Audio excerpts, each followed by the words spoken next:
Hello, my name is Tom and welcome to my channel, Integral Views. So today's video is quite a sensitive subject, it's quite a serious subject. It is Islam and Islamophobia. So I put a significant amount of effort and work into this video to make sure that I represented information accurately, sourcing information and researching, making sure that the information I provided is credible. Because I know the impact that it has and the sensitivity of it. I put 50 hours plus of work and time into this video.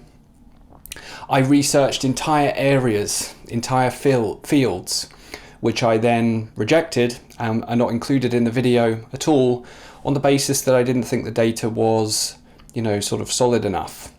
Or if a topic was too kind of inflammatory. So, if you could like the video, if you think it's useful, and subscribe to my channel, all of those normal things, it would really very much be appreciated. So to be honest, the making of this video, I really put a lot of thought into it, and I've gone back and forth around should I do it or not.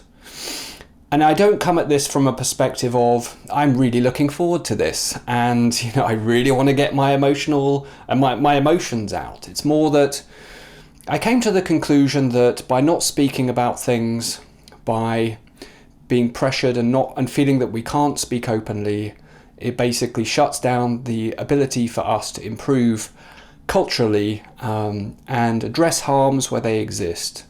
So that's basically why I decided to go ahead with it. I also considered splitting things up into a number of videos, but I concluded that it's best to have it all in one place. I'll do chapters so you can go through, and effectively then I can get everything together in one place and people can watch it all instead of just little bits.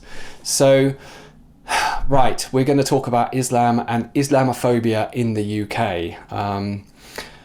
And one of the things I'm going to do during this video is I'm going to show why Keir Starmer will not reference Islam when discussing Islamic terrorism anymore. So that's one thing that I'm going to do. But, generally, so the contents, I'm going to go through my intent with the video. Then I'm going to talk about the Labour Party and Islamophobia. I'm going to talk about Islam in the UK overall. I'm going to go into first cousin marriage, and then UK wars in the Middle East. And then after that, I'll go into Sharia Law, and then Sufism.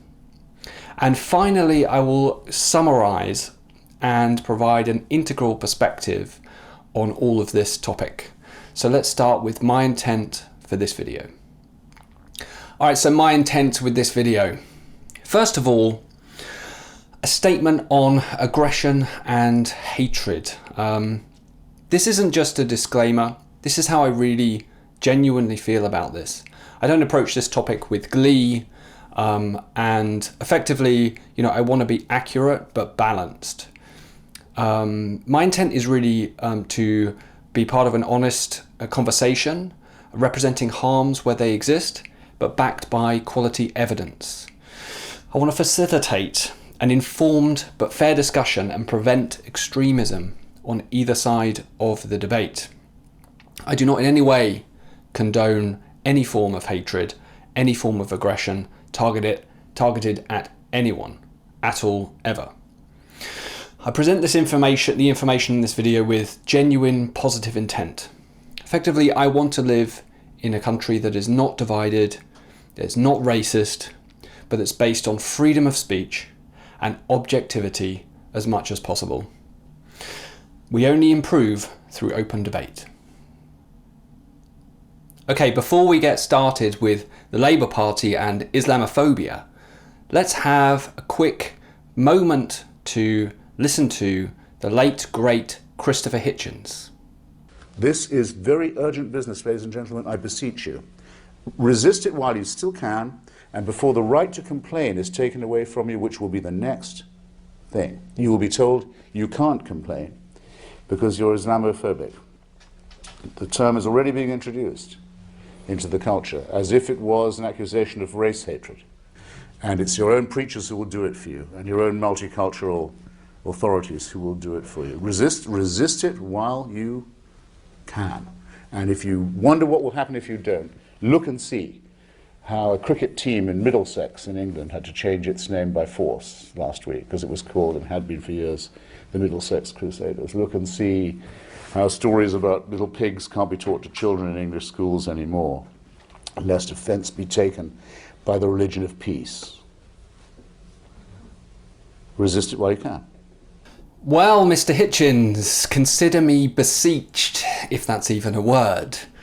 Okay, so, now, this week, in fact, last week, Keir Starmer made a speech following an Islamic terror attack at a synagogue in Manchester.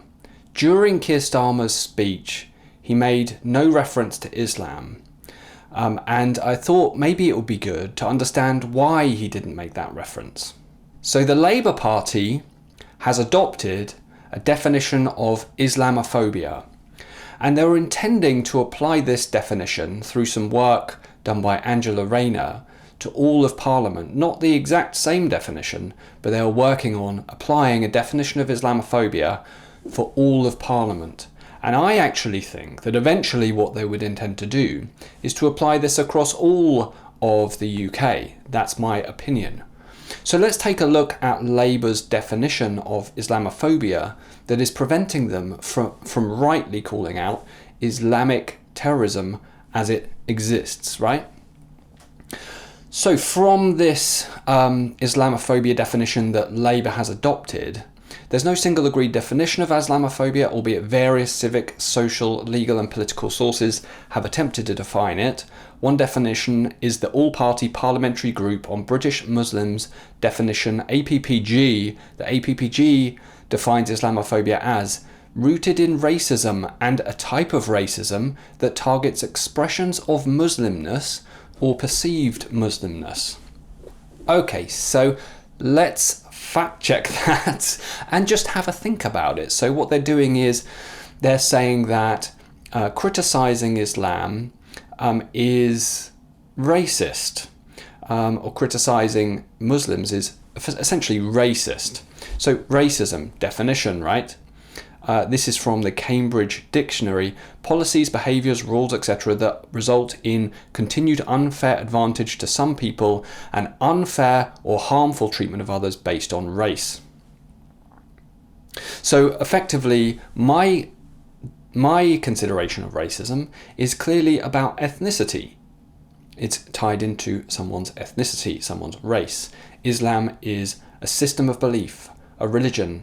It is an ideology. It is not a race. It is not an ethnicity. Further, harmful or unfair things that people say, do or think based on the belief that their own race makes them more intelligent, good, moral, etc. than people of other races. Okay, so I think that this is incredibly worrying because it's a creeping definition of racism gradually in culture to apply to ideologies, to systems of belief, to basically just, beliefs. And I think that that's incredibly harmful, obviously incredibly harmful from my point of view, my opinion. And it's basically redefining terms and then applying them in government. Now let's have a closer look at some of the Labour's definition of Islamophobia that they've adopted. Okay, engaging in derogatory or dehumanizing stereotypes about Muslims, for example, by suggesting that Muslims in general have a particular propensity to commit or to support acts of terrorism, or that individuals who are Muslim are necessarily socially or politically illiberal or regressive, or that Muslims have particular physical characteristics, names, dress, or moral or ethical values, or that Muslims have a propensity for violence or are incapable of living peacefully in a democratic society, or that it's not used to, or that is not used to those of other backgrounds. Okay, not used to those of other backgrounds. Now, the thing about this is that, but what if the evidence suggests that it's true? What if the evidence suggests that Muslims are, more less liberal, so less politically liberal? If the evidence suggests that based on polling, are we not allowed to say it? It's very, very strange that This is basically protection from criticism, from potentially even acknowledgement of reality. So let's go on. Suggesting that Muslims individually or as a group in British society pose a threat to British European society. Civilizational values, for example, by claiming that Muslims are a demographic threat to British people, by claiming that Muslims are taking over British society or civic or political institutions through their presence or in the same, or by presence in the same, or by catastrophizing immigration from Muslim majority countries. What? I mean, I'm sorry, but a lot of those things are legitimate opinions that somebody can have. Someone can have those opinions, especially if they're based on evidence and data. It's not entirely irrational to do that. I'm not saying my opinion whatsoever here. I'm just saying that effectively it's not, it shouldn't be protected. You know, it shouldn't be completely prevented from people from having those views. It's just so wrong. Okay, further. Using slurs or grossly offensive imagery about Muslims, portraying Muslims as sexually untrustworthy or dangerous, or that Muslims or their contemporary religious practices are cruel or violent. Okay, we're going to go through Sharia, what actually happens in the Middle East later, so you can make your own determination around that. Mocking or belittling people's personal characteristics that are associated with their national or ethnic identities or origins, for example, by mocking Muslim names, the Arabic language, or national, religious, or ethnic clothing, facial hair, or other physical attributes. That's just being insulting.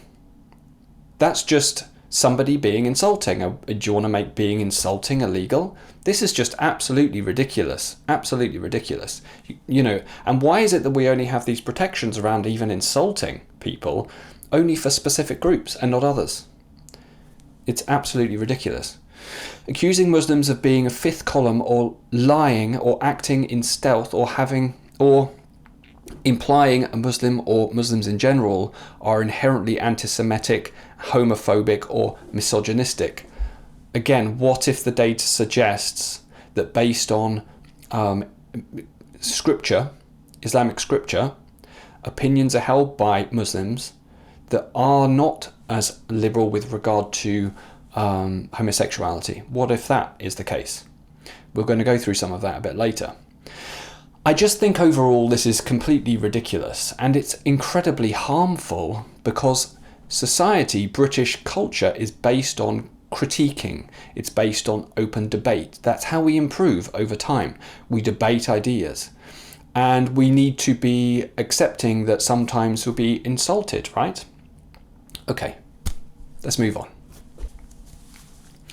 Now, on this definition of Islamophobia, Neil Basu, a former UK counter-terror chief, warned in 2019 it risks shutting down debate, well, obviously it does, about Islam, and could allow terror suspects to legally challenge investigation and undermine counter-terror laws on the basis that they are Islamophobic. So it's potentially dangerous. It is dangerous not to be able to speak about things that actually exist. Obviously. Maybe this is why Keir Starmer is the most unpopular Prime Minister in British history. But this is part of a trend. And we can see here MP Tahir Ali in Parliament, the Labour MP, call for Islamophobia crackdown prompts blasphemy law fears, right? So he said, last year the United Nations Human Rights Council adopted a resolution condemning the desecration of religious texts, including the Quran, despite opposition from the previous government. Acts of such mindless desecration only serve to fuel division and hatred within our society. Will the Prime Minister commit to introducing measures to prohibit the desecration of all religious texts and the prophets of the Abrahamic religions? Notice how he says Abrahamic religions. He doesn't say Hinduism, for example. He doesn't say Buddhism. He says Abrahamic religions. What did Keir Starmer say in response? He said, I agree that desecration is awful and should be condemned across the House. We are, as I said before, committed to tackling all forms of hatred and division, including Islamophobia in all its forms. what do you mean by Islamophobia? So basically, based on the definition that they've provided in the Labour Party, that they've adopted, it means not insulting, not criticising effectively, not making connections where they may exist, having protections on people's thinking and speech. I mean, it is absolutely clearly and obviously ridiculous. The idea that this is a moral virtue, that it is ethical to protect certain ideologies from criticism on the basis that people may get insulted, is clearly anti-British. It is not in line with our culture and our history. So from my point of view, this is harmful. It's actually dangerous and harmful. Although it appears like, oh, we're just trying to protect people. Well, the ultimate outcome of that is that bad ideas can continue to fester and result in actual attacks and have actual impact on people's lives. I think he needs to do better. Now, to wrap up this topic of blasphemy laws coming into UK institutions via the back door, let's watch a video by former MP Chaudhry Sarwar, whose son is currently the leader of the Scottish Labour Party. And what he does in this video is call for global blasphemy laws to be applied. And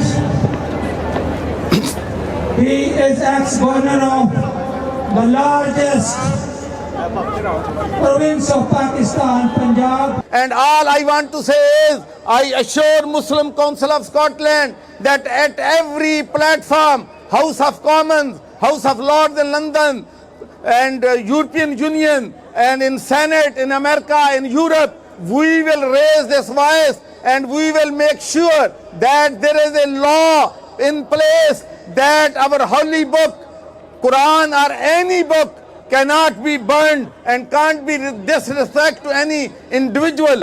And inshallah, time will come that there will be a law in place all over the world that there can be no disrespect to our beloved Holy Prophet Hazrat Muhammad Mustafa sallallahu alaihi wasallam. A quick comment from me on anybody calling for blasphemy laws.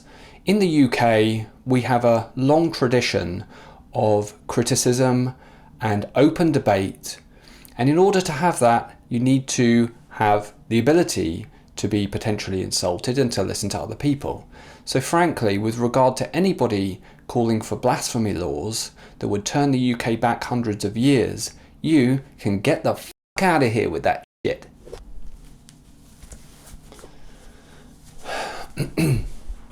Okay, next let's have a look at Islam in the UK. And I saw this article, half of public think Islam is not compatible with British values. So I went and had a look for the poll, the survey upon which this is based. It's a YouGov survey, so YouGov Ahmadiyya Muslim Association UK survey results. Let's just have a quick look at what it shows. This was a survey of around 2,100 people, and it asked the question, do you think the following groups of immigrants to the UK have a positive or negative impact on the country?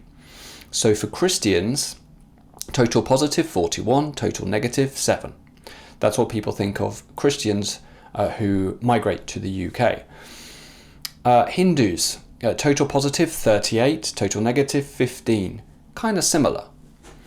Then Sikhs, total positive 41, total negative 14.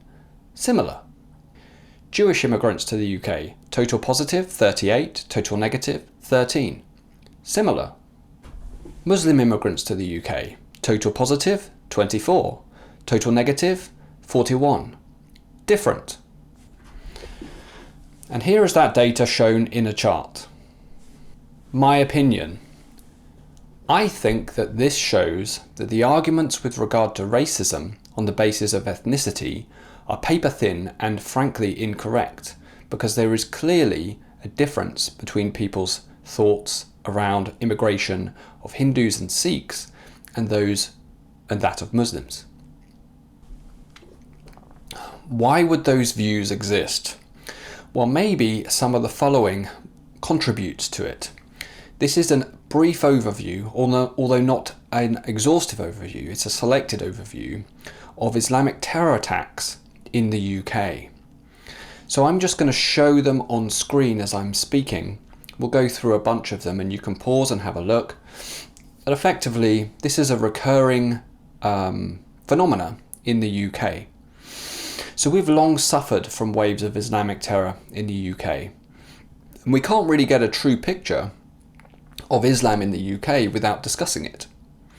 In the UK, Islamic terrorism is by far the leading category of terrorism in the UK. MI5, our security services, says that 75% of terrorism cases are Islamic extremists and 25% are far-right extremism. So that's 3/4. As of 2021, there were approximately 4 million Muslims in the UK, representing about 6% of the total population of the UK. That's as of 2021. The number has undoubtedly increased since then. An estimated 39,000 Muslims are on the counter-terrorism MI5 watch list. It represents 1% of the entire Muslim population. Somewhere in the region of 1 in 100 Muslims are on a terror watch list. A large number of plots have been foiled, so those showing now are only those that were not prevented. I want to take this moment to say a genuine and deep thank you to our security services and all of the work that they do, including the counter-terrorism police and other police forces. So a big thank you for all the work that you do. These attacks are committed by extremists, clearly, and all Muslims are not to blame. There's never an excuse for attacks of this nature, no matter the ideological underpinning on either side at all. So having said that, the Muslim community plays a pivotal role in preventing these attacks from taking place. This is not only in terms of reporting people, but also in terms of preventing, seeing extremism when it starts to manifest, and stepping in. That's true of any ideology. It's the same in right-wing politics and in left-wing politics. It is those people who are closest to those who may have those extremist beliefs that have the greatest likelihood of intervening directly, personally. So I think that effectively we should all be on the lookout for forms of extremism and call it out directly whenever it manifests. You may notice that I am not as free-flowing as usual in my speech. It's really because I want to be accurate. I appreciate and understand the sensitivity of this topic, and I want to make sure that I get the information right. So I am having to read some of it. It's not teleprompter, it's just a screen, so bear with me. Okay, so on the topic of extremism and counter-terror, I found this study, Background Briefing, Modern Day Britain's Terror Threat, by the Henry Jackson Society, and I just found a couple of pieces of information interesting in it. So basically what it does and what it found was that a larger number of people who are classified as far right are reported to the UK's sort of programs for preventing extremism, and that's Prevent and Channel. So this briefing argues that there is a fundamental disconnect between the ideological breakdown of cases referred to the UK's counter-terrorism prevent scheme and those which are eventually adopted as channel cases, and the ideological composition of the UK's overall terror threat. While jihadists pose the greatest terror threat to the UK, more right-wing radicalisation cases than Islamist radicalisation cases are discussed by a channel panel and eventually adopted as a fully fledged channel case. So basically what it's saying is that there's more focus on the far right in those programs, and that's demonstrated by this chart. So this is prevent referrals, and you can see slightly more Islamist radicalization than far right, but then when it goes into channel panels, I love that, channel panel. When it's in the channel panel, then it's more far-right radicalization and less Islamist radicalization, right? So basically, like, when it goes through to actually we're going to intervene in through a channel panel, then it's like those cases that are moved on are more likely to be right-wing extremism, even though they're only 25% of the actual terror in the UK based on MI5 data, or what's available from the MI5. So adopted as a channel case, you can see far higher right-wing radicalization than Islamist radicalization. And this is in the context of there being 215 persons in custody for terrorism, in prison basically. Connected offences in Britain. Of those in custody, nearly 3 in 4, 73% were categorised as holding Islamist extremist views. This dwarfs the 1 in 5 people in custody for terrorism connected to offences that were categorised as holding extreme right-wing ideologies. A total of 40 prisoners held for terrorism-related or terrorism-connected offences were released from custody in Great Britain in the latest year for which figures are available. So I think effectively what this is saying is there's a disproportionate focus on right-wing radicalisation, and I wonder if that's connected to Keir Starmer and the Labour Party constantly saying that, you know, everybody is far right and it's this huge threat, when, you know, actually, in my opinion, that's just a political debate often. It's not really about extremism, don't get me wrong. It does, of course, exist on the right wing and also on the left as well, right? It does. But it's orders of magnitude lower than the Islamist extremism that the Labour Party is putting in regulations within their party. It has put in regulations in their party to stop the discussion of. Absolutely ridiculous. Okay, so next I want to talk about some information we have around views and polling on views from Muslims. So I found this Henry Jackson Society British Muslim and General Public Attitudes polling, and it actually basically asked 1,000 British Muslims their opinions on various topics. Now remember that the Labour Party has said that it is wrong and in fact should not be done to suggest that Muslims are less liberal in their views. They have made it basically a dismissible offence within the Labour Party, a breach of their code of conduct, to suggest that these views are held by Muslims. Okay, keep that in mind. So what did it find? I'm just going to pull out some pieces. 57% want compulsory use of halal foods in schools and hospitals. 52% want to make it illegal to show a picture of Prophet Muhammad. So 52%, right, more than half, to make it illegal. Only 28% say it would be undesirable to outlaw homosexuality in the UK. So the vast majority, right, 72%, don't say that it would be undesirable to outlaw homosexuality in the UK. Because of the way that's worded, I've used a double negative there just to make sure that I'm accurate. But effectively, 28%, say it would be undesirable to outlaw. So only 28%. Only 28% say it would be undesirable to outlaw homosexuality. It's pretty kind of illiberal to me. Seems pretty illiberal. Only 23% say it will be undesirable to have Islam declared national religion. Only 23% say it's undesirable to have Islam declared a national religion.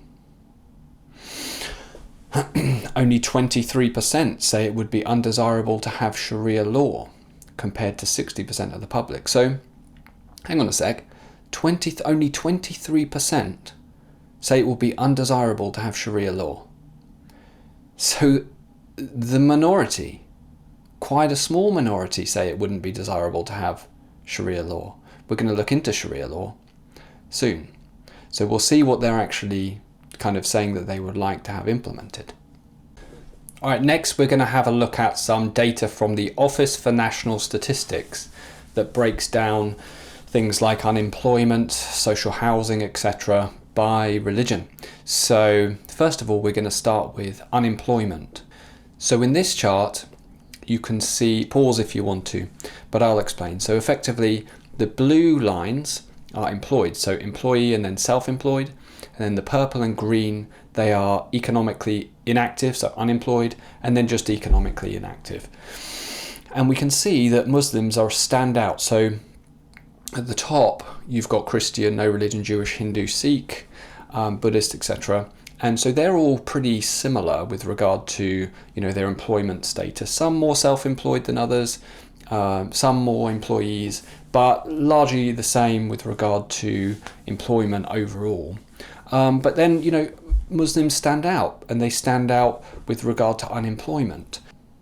Overall, when you add it up, the conclusion with regard to Muslims is that 48.6% are unemployed, either unemployed generally or economically inactive and not looking for a job, 48.6%. So moving on, religion by housing tenure, England and Wales 2021. So in this chart, the important category to look at is social rented, which is that purple slice. And again, we can see Muslims as a standout category in this data. This is ONS data, remember. And so this chart actually shows that better, with Muslims at the top at 26.6% in social rented housing. And you can see down the bottom there, Hindus and Sikh at 5%. That's a very big difference. And I think, again, ultimately from my point of view, I think that if that was the result of just outright racism, you'd see similar, wouldn't you? You'd see similar outcomes in this regard. So there's something else going on there, in my opinion. Okay, so a rabbit hole that I decided not to go down in this video because it's going to be long enough as it is the Free Palestine movement. But effectively what I want to say on it is that we're seeing continual marches, basically, and protests that are disrupting the police's ability to do their jobs. We recently saw the Home Secretary step in to try to address that. But effectively what this is doing is, it's really clogging up cities. It's in the media all the time. It's very visible. And I'm not saying it's just Muslims doing this at all, but it's very much an Islam issue, Islam, Israel. I'm not going to go into my opinion on that. That is a rabbit hole I don't want to get into. And to be frank, I'm not well educated enough on the topic to give an opinion. Maybe in future I will, after I've done another 60 hours of research and think I could speak on it. But yeah, for now, I'm just going to leave it there. Basically, it is disruptive, and from a British perspective, we see it constantly all the time. I'm not saying that's unjustified. I'm not saying it's not an issue. I'm just saying that that is the case. It is very visible all the time, and it does feed into public consciousness. So, and another great big rabbit hole that I don't want to get into too much is the grooming gang scandals. This is another one that is definitely in the public consciousness, rightly so. But it is too deep for me to go into in this video. And I think that because of the sensitivity of that topic and victims involved and many other things to consider, it wouldn't be right for me to provide my opinion on it without another 50 hours of research, right? But what I want to do just really quick, because I tried to, right? So I really tried to build an opinion on this, but it fell apart. I couldn't do it. I read a 200-page document in order to try to get that opinion. So this is the National Audit on Group-Based Child Exploitation and Baroness Casey of Blackstock, June 2025. And there was just something I wanted to point out here. Again, it's not something I want to go deep on. It's just a few things. So ethnicity of perpetrators is shielded away from and is not recorded for 2/3 of perpetrators. Okay, so for 2/3 of perpetrators, they're not recording ethnicity, and they haven't in the past. And so that is really a blocker for me to even speak on this whatsoever with any data. But we know there are disproportionate numbers of men from Asian ethnic backgrounds in any case, based on the little information that we do have. Despite reviews, reports and inquiries raising questions about men from Asian or Pakistani backgrounds grooming and sexually exploiting young white girls, the system has consistently failed to fully acknowledge this or collect accurate data so it can be examined effectively. Instead, flawed data is used repeatedly to dismiss claims about Asian grooming gangs as sensationalized, biased, or untrue.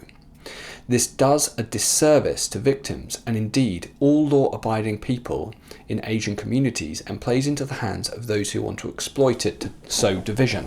Yes, well, this is part of the general overall trend of shutting down access to information, shutting down speech, with the idea that it's going to be helpful and that it's the right thing to do ethically.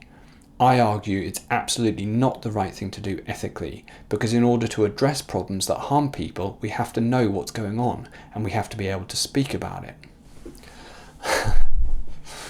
Okay, now we get on to the topic of cousin marriage. This has been in the news recently. So first cousin marriage has benefits, says the NHS guidance, despite birth defect risk. Again, I think that this is perfectly aligned with this idea that, oh, if we say nice things, then that's being good, ethically or morally. But it's not. It's not good just to say nice things. In order to address issues that exist and prevent harm, you have to address things that are, might be controversial or insulting to people. In the Middle East and Northern Africa, between 20% and 50%, we don't know, of marriages are first cousin marriages. So let's have a look at the UK based on what information we've got, what little information we've got. Because I really tried to get full UK information, but it just doesn't exist, basically. First cousin marriages in Bradford, 2007-2011 BIB cohort, 37% of Pakistani origin babies had first cousin parents. In Bradford, 2000-2010 overall, 39% of British Pakistani couples were first cousins.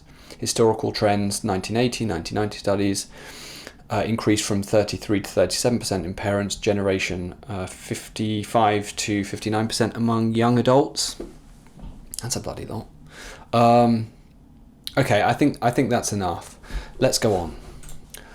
So why is this an issue? Now, I went pretty deep on this topic, and I rejected quite a lot of the data that I found on the basis that it wasn't consistent across multiple studies. So I found studies done in India, in Morocco. I read them, I looked into them fully, and then I just frankly rejected them on the basis that, there's not really a consistent view. So I really tried to get an understanding of what is the issue, right? There is some information from this big study that's being done in the UK in Bradford, and we'll get into that next. But overall health outcomes, and I verified this and I looked into it enough for me to feel that I can say this. Offspring of first cousin parents face double or higher the risk of various congenital and genetic conditions compared to non-consanguineous unions. So that's, first cousin versus not first cousin, or it could even be second cousin as well. Congenital malformations and birth defects, risk of approximately 4 to 6% or 1.7 to 2.8% higher, so roughly double than the general population baseline of 2 to 3%, includes structural anomalies like heart defects, neural tube defects or limb malformations, often due to autosomal recessive inheritance for closer relations. Autosomal recessive disease, increased expression of rare or novel syndromes such as cystic fibrosis, cut me some slack here, I'm not a doctor, thalassemia or metabolic disorders. Offspring have a 6% chance of inheriting a recessive disorder versus 3% for unrelated parents. Multinational data showing 3.5% excess in pre-reproductive mortality. Specific risks vary by population genetics. Mortality and reproductive losses. Infant mortality is 1.1 to 1.7 times higher. Psychological and psychiatric outcomes. Psychological risks are less studied than physical ones, but show elevated odds for disorders potentially linked to genetic factors or developmental impacts. So I found this really interesting. Mood disorders and psychoses. A population-wide study of 363,960 individuals found offspring of first cousins over 3 times more likely to receive antidepressants, anxiolytics for common mood disorders, odds ratio 3.01, so more than 3 times as likely, and twice as likely for antipsychotics indicating psychosis, odds ratio 2.13 compared to unrelated parents. Okay, intellectual and developmental effects. Some evidence ties consanguinity to higher risks of intellectual disability or cognitive delays, potentially overlapping with health issues like speech problems. Now we're going to look at some UK-based data that is part of this sort of Bradford study that they did with regard to cousin marriage. This is from the BBC. Cousin marriage. What new evidence tells us about children's ill health? Children of first cousins are likely to experience worse outcomes, modelling outcomes for children by parents' relationship, probability of reaching a good stage of development, first cousins 53.7%, not related 64%, so 10% lower, more than 10%, 10.3% lower chance of reaching a good stage of development if your parents are first cousins. Probability of having speech and language difficulties, first cousins 11.3%, not related 7.4%, so again 4% increase. That's quite a big increase really when you look at it as a ratio of the total percent. You know, 4% might not sound like a lot, but when you're going from 7%, you're basically increasing it, you know, by 50% again, so it's a big increase. Average number of primary care appointments per year. First cousins, 4.1 first cousin primary care appointments per year. So if your parents are first cousins. Not related, 3. So significant amount more than 30% higher number of primary care appointments for children whose parents are first cousins. This is clearly an issue. There's a lot of data globally that point toward this being an issue. And I think it's completely irresponsible for our health service to say that it's not a big issue that needs to be addressed. I think it's confusing, and I think that it's basically them trying to not insult people to be nice, but actually what they do is cause harm. And there's a trend of that right across sort of our establishment in the UK. It's clearly not right to talk about Islam in the UK without thinking about UK's military interventions and wars in the Middle East. Just as a general statement, my opinion overall is that we shouldn't have been doing what we've been doing militarily in the Middle East. I know that these wars are complicated, with complicated geopolitical elements that effectively I'd have to do a full deep dive and video on overall to go into depth. As I'm speaking, I'm showing some of these conflicts just to give a perspective on this continued military intervention from the UK in the Middle East. And this starts, what I'm looking at here starts in the 1990s, but it goes back well before 1990.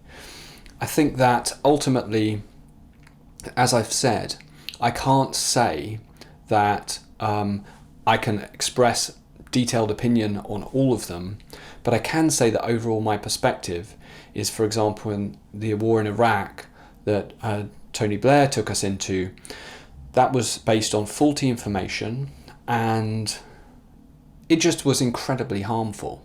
And I think that, you know, we really need to learn lessons from all of this. I think that this is just an incredibly harmful thing to have been doing overall.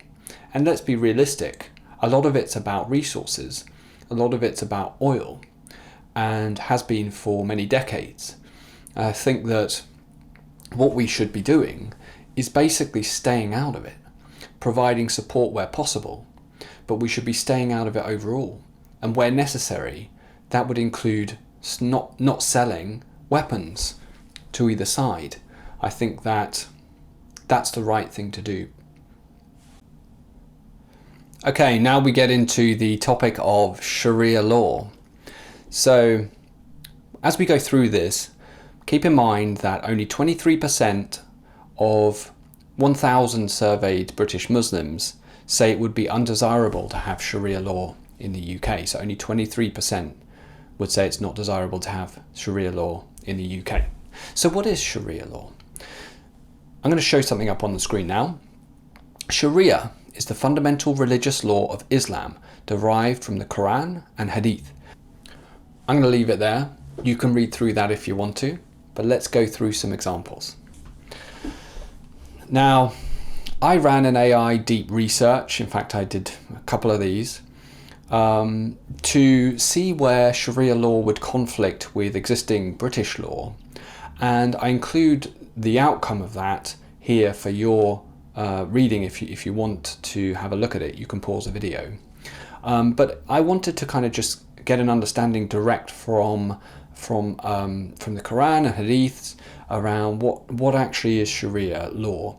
I've picked some examples that are based on where it directly conflicts with existing British law. And I'm aware that this isn't like a full view and that there are elements that aren't included here. This is specifically with regard to how does this conflict with existing British law. So let's go through some areas. You know, something that's really interesting is that I wanted to provide kind of comparison. I didn't want to just look at the Quran and Hadiths and Sharia law. I wanted some context. So I looked at how, are there similar examples in Christianity? And basically what I came up with is, yes, very much there are, specifically in the Old Testament.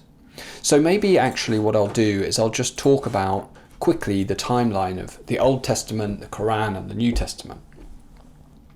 So the Old Testament, Hebrew Bible, and it was created 1200 to 100 BCE, so over a long period of time, in Aramaic ancient Israel, so created over 1,000 years basically. And then the New Testament came around, obviously in around 50 to 100 CE, and it was kind of supplanted, certainly for Christianity, supplanted a lot of the Old Testament, updated it, and removed a lot of these very restrictive kind of rules around how to live from the overall ideology. And then the Quran was created 610 to 632 CE in classical Arabic Arabia over the period of 22 years. So that's the Quran. Now we're going to have a look at Sharia law on various topics, and an Old Testament version of the same thing. It's kind of interesting. Okay, let's start with Sharia law on adultery. As for female and male fornicators, give each of them 100 lashes. Do not let pity for them make you lenient in enforcing the law of Allah. If you truly believe in Allah and the last day, and let a number of believers witness their punishment. Now, this is actually not just theoretical. This is absolutely happening. So it's happening right now in Afghanistan. And I'm going to show you a couple of photos of this. So think about what it said. It's lashes, right, for adultery, and it's in front of people with an audience. This is even more disturbing when you realize that women's rights, so women's voices within Sharia, are worth half of a man's. So if a man says something happened, then it's seen that yes, it did, even if the woman said it didn't. So I say that happened, now let's go and lash you in front of all of these people. Not good. Now let's have a look at a couple of Old Testament versions around what should be done for against people as a punishment for people for adultery based on Old Testament, right? Deuteronomy 22:22, Old Testament. If a man is found lying with another man's wife, both of them shall die. The man who lay with the woman and the woman. So you shall purge the evil from Israel. So lashes or death? Both ridiculous. Leviticus 20:10. If a man commits adultery with another man's wife, the wife of his neighbor, both the adulterer and the adulteress must be put to death. Okay, kind of similar, a bit more extreme even, right? Okay, now let's talk about apostasy. Apostasy means basically leaving the belief system. So moving on from the religion. I'm nearly done. So apostasy from the Quran.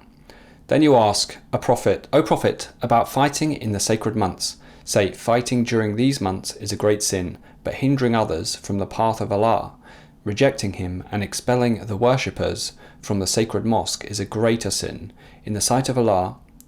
For persecution is far worse than killing, and they will not stop fighting you until they turn you away from your faith, if they can. And whoever among you renounces their own faith and dies a disbeliever, their deeds will become void in this life and in the hereafter. It is they who will be residents in the fire. They will be there forever. My opinion on this, really, overall, is, but that isn't really a call to action. So for apostasy, so for non-believers, from what I can see from the Quran, it says that, well, they'll burn in hell, basically. That's the way I interpret it. It doesn't really say, like, go and do anything. That's the way that I see it. But then in the hadiths, you find the following. Narrated by Ikrimah. Some Zanadika atheists were brought to Ali and he burnt them. The news of this event reached Ibn Abbas, who said, if I had been in his place, I would not have burnt them, as Allah's apostle forbade it, saying, do not punish anybody with Allah's punishment, fire.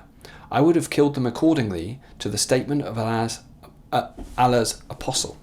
Whoever changed his Islamic religion, then kill him. So that's pretty bad, in my opinion. But what about the Old Testament? So what does the Old Testament say? Apostasy, leaving the faith, death penalty. Deuteronomy 13:6-10. If your brother, your son or daughter, or your wife entices you secretly, saying, let us go and worship other gods, you shall surely kill him.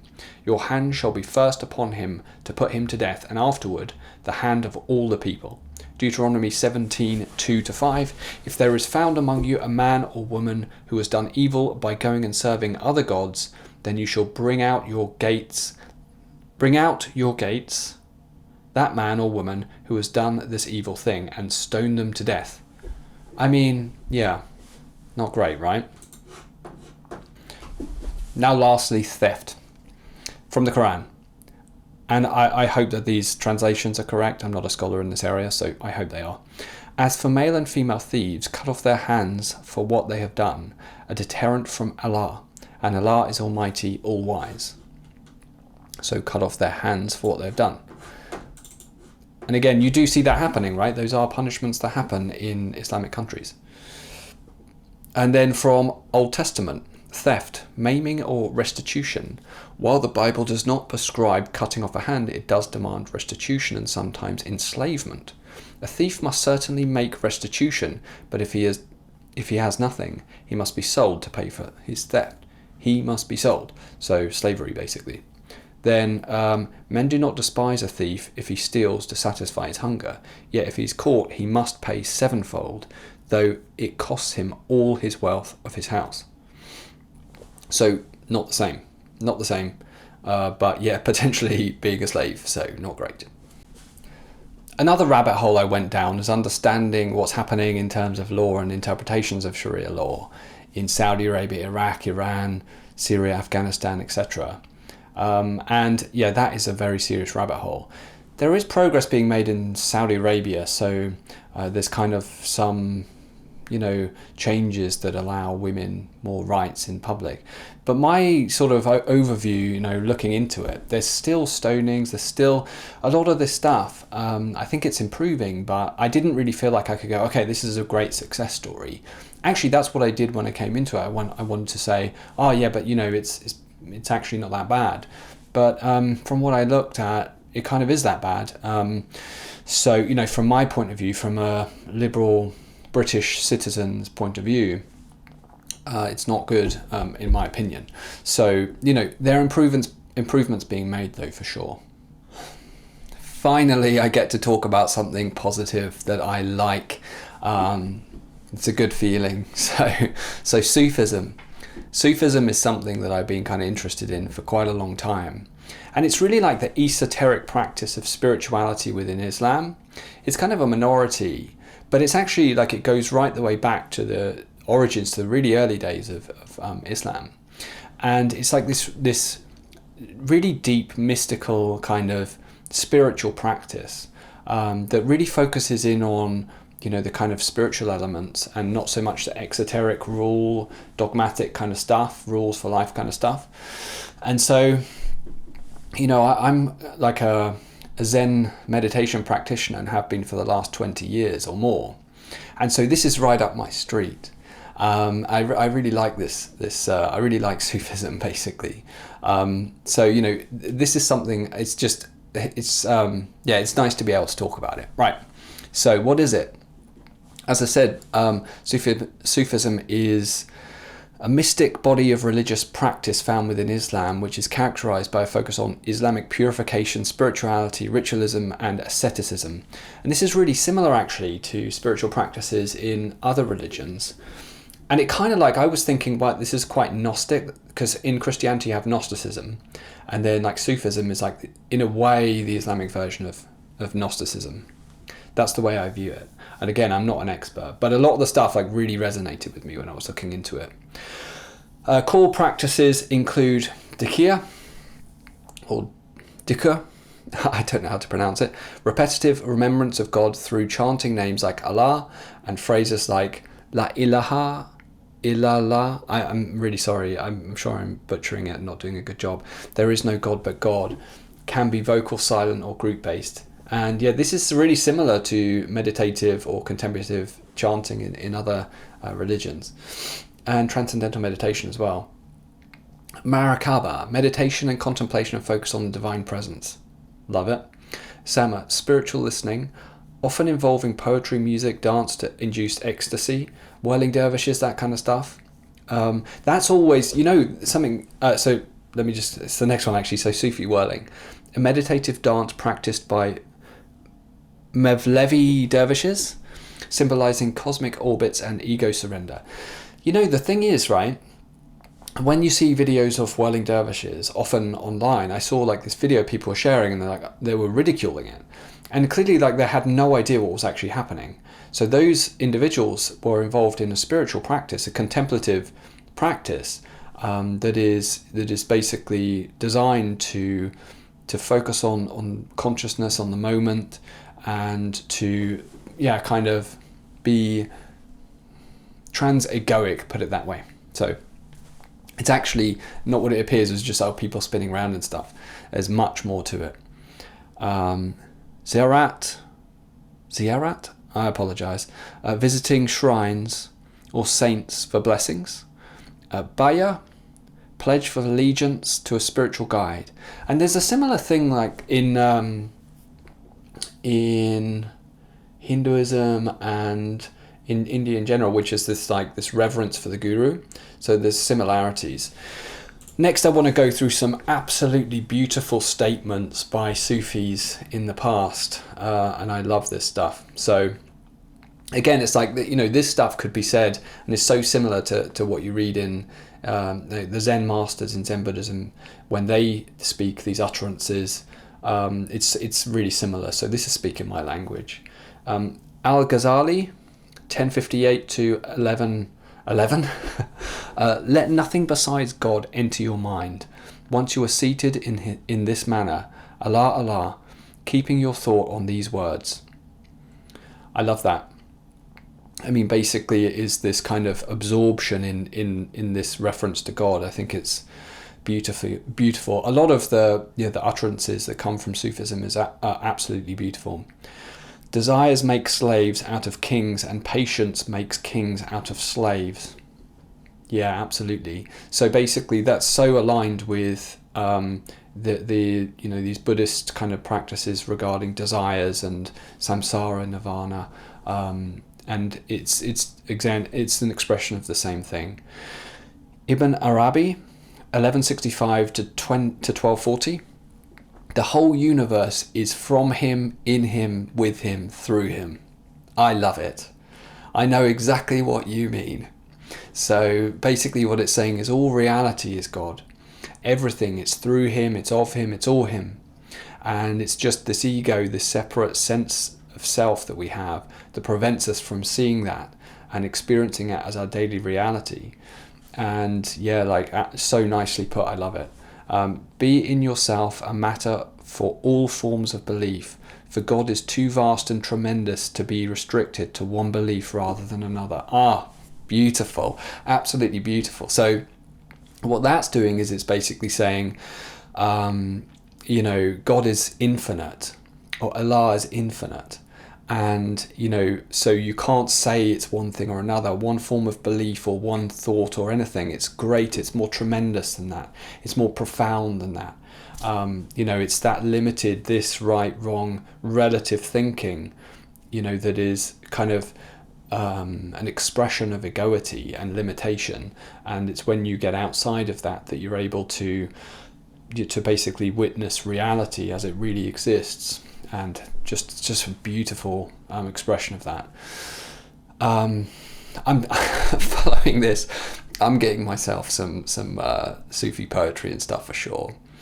That's going right alongside my Zen koans book. Jalaluddin Rumi, so Rumi, quite famous, 1207, 1273. You are not a drop in the ocean. You are the entire ocean in a drop. I love it. It's just such a beautiful expression. Again, all of these are like, I could listen to this stuff all day because I know what it is intrinsically from my experience as a long-term meditator. These are expressions of a state. They're expressions of a state of being put into words in such a magnificent way that it just resonates. It's like a perfect, lovely piece of music, something, you know, like that. So you are not a drop in the ocean. You are the entire ocean in a drop. It's like, basically, you think about consciousness, you have it as an ego, as an individual, but the reality of consciousness is infinite. And so it's kind of like you're a spot, you're like a, you know, like a pinprick in a sheet that is, there's a big light behind it, and you're that little pinprick, but the light that shines through is all light, actually. Love it. The death of the carnal soul is a blessing.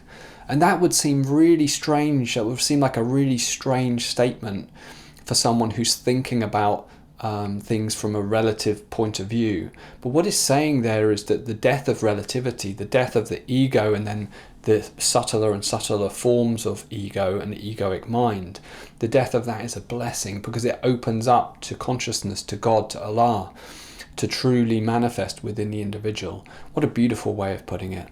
So this is right up my street. I love this, and I think that it's just a great, you know, demonstration that when you speak about Islam, it's multifaceted. And I wanted to just give this as really for something maybe people haven't heard of Sufism, and I have and I've kind of known of it for a long time. And just by the way, as an aside, I've been a long-term fan of like a philosopher called George Ivanovich Gurdjieff, and he is very kind of closely tied into Sufi practices. So I've been a big kind of supporter and follower of his practices for a long period of time as well. Okay, now I'm going to give an overview from an integral perspective. You might not be familiar with integral theory. In fact, you probably aren't familiar with it. But effectively, I use it. It's an incredibly useful model for understanding reality. And it incorporates developmental psychology, it incorporates spiritual practice from the East, from the West, philosophies. It incorporates everything all together. But a couple of things that are important to think about from an integral perspective is effectively we have these unfolding perspectives that happen in a human's life. You go from an egoic perspective as a child, and then you go to pre-egoic as a baby, then egoic as a child, and then you move into community, which can also be called ethnocentric, and then world-centric and integral beyond that. And they unfold like a particle to an atom, to a molecule to a cell, to an organ to an organism, etc. Right?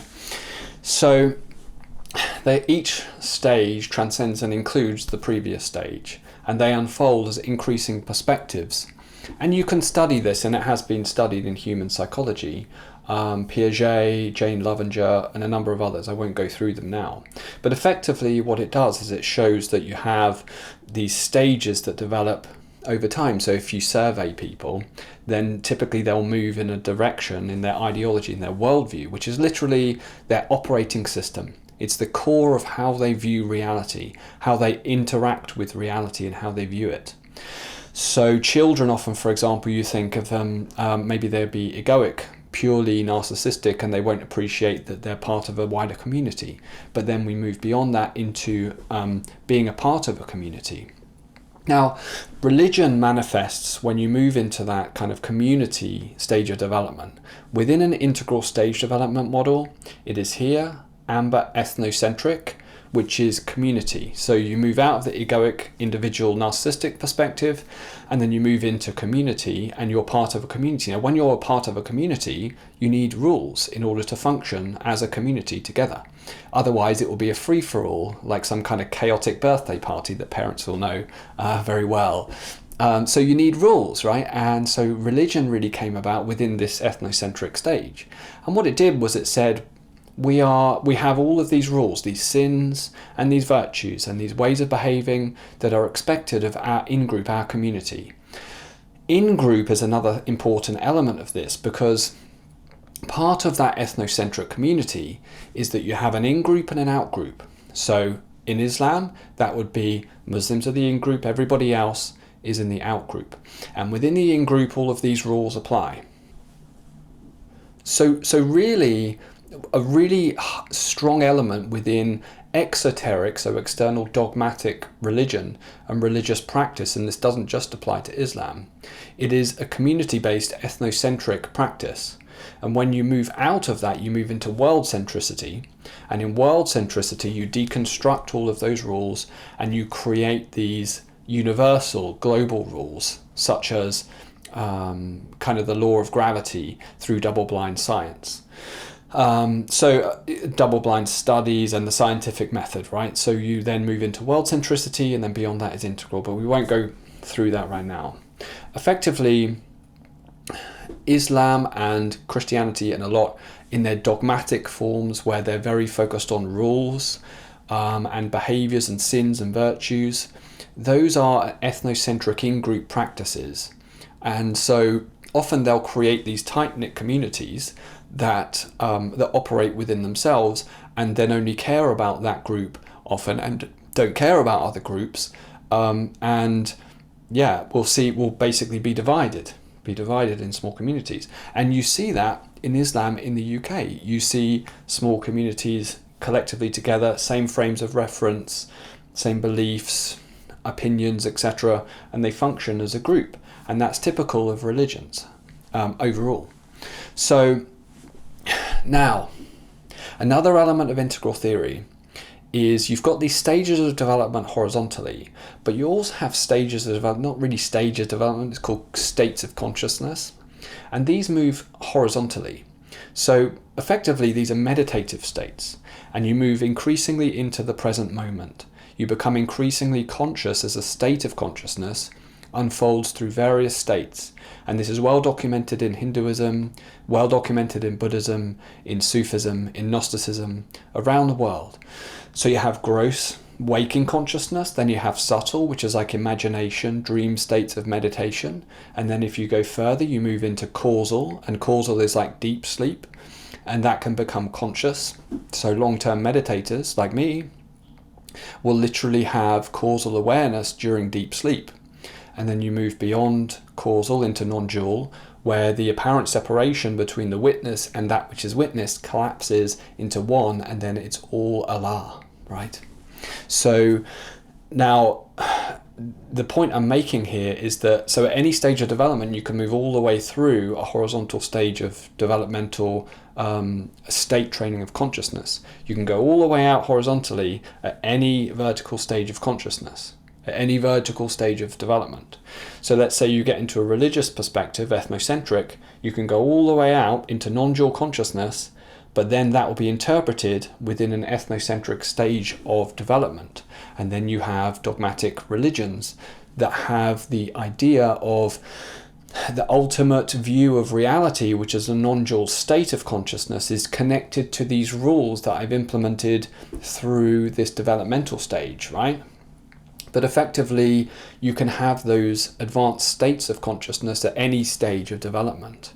So the point I'm trying to make here really is that I believe that ultimately tying in this consciousness, this awakening, this enlightenment, this divinity to a certain set of rules is not helpful. It's not appropriate. It's not holistic. It's not necessary. So the rules are the rules that were fit for a specific time in human history, and we're now in a different time in human history. You don't have to abandon the divinity, God, Allah, the spiritual practice. You don't have to abandon that just by changing those rules. Those rules are not themselves divine. They are simply rules that were said by someone who may have a divine realization themselves, but they're not the only person who can have that same realization of God. And you've seen that within Sufism, and you see it within all of these different traditions. So I think that effectively what I'm trying to say is, you can still have spirituality without dogmatic rules-based religion. Now, I've written some text around a summary at the end that I wanted to say, but I think I'm just going to speak from the heart. So basically, we had a look at some elements that kind of result in a certain perspective of Islam in the UK, and they're very real, and they should be discussed. We also saw that Muslims suffer from certain conditions, certain situations in the UK in terms of social housing, unemployment, and a number of other areas. And my opinion really is that, you can't simply say, well, that's because of oppression, that's because of discrimination.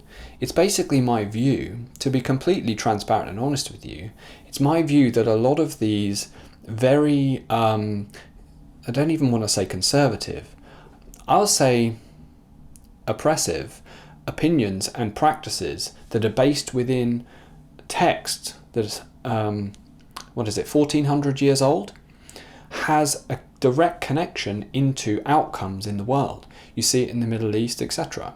So this is just my view, this is my opinion. And overall, what I want to say is I care very deeply, I really care very deeply about Muslims, about people all around the world. I really do care a lot. And I have compassion for them, everybody, effectively. And so my intent here is see, I thought, okay, would this be overall harmful or not to make this video, to provide this perspective? Would it be harmful? And I came to the conclusion that overall it's beneficial.